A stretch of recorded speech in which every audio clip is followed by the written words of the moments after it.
সাবেক প্রধানমন্ত্রী ও BNP chairperson Begum Khaleda জিয়ার শারীরিক অবস্থার কিছুটা উন্নতি হয়েছে, তবে তিনি এখনও ঢাকার এভার কেয়ার হাসপাতালের কেবিনে বিশেষজ্ঞ চিকিৎসকদের পর্যবেক্ষণে রয়েছেন। এলএমই সার্টিফাইড বিশ্বসেরা কপারে তৈরি ওয়ালটন কেবলস, যা আপনার স্থাপনাকে রাখবে সব সময় নিরাপদ। 25 নভেম্বর সকালে মেডিকেল বোর্ডের সদস্য ডক্টর শাহাবুদ্দিন তালুকদার জানান, খালেদা জিয়ার শারীরিক অবস্থা আগের চেয়ে ভালো, কিন্তু এখনই তিনি বাসায় ফিরছেন না। চিকিৎসকের পর্যবেক্ষণেই থাকছেন আরও কিছুদিন।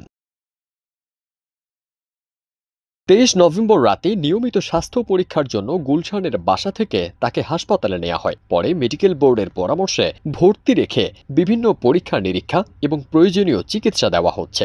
আর্থ্রাইটিস, ডায়াবেটিস, কিডনি, ফুসফুস ও চোখের দীর্ঘমেয়াদী জটিলতার কারণে নিয়মিত চিকিৎসা নিচ্ছেন তিনি। 24 নভেম্বর তাকে আইসিইউতে নেওয়া হয়েছিল।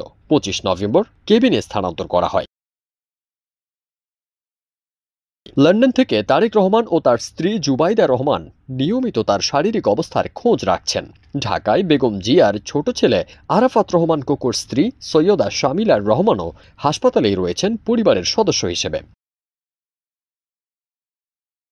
চলতি বছরের 7 জানুয়ারি তিনি উন্নত চিকিৎসার জন্য লন্ডনে যান এবং 117 দিন অবস্থানের পর 6 মে দেশে ফেরেন।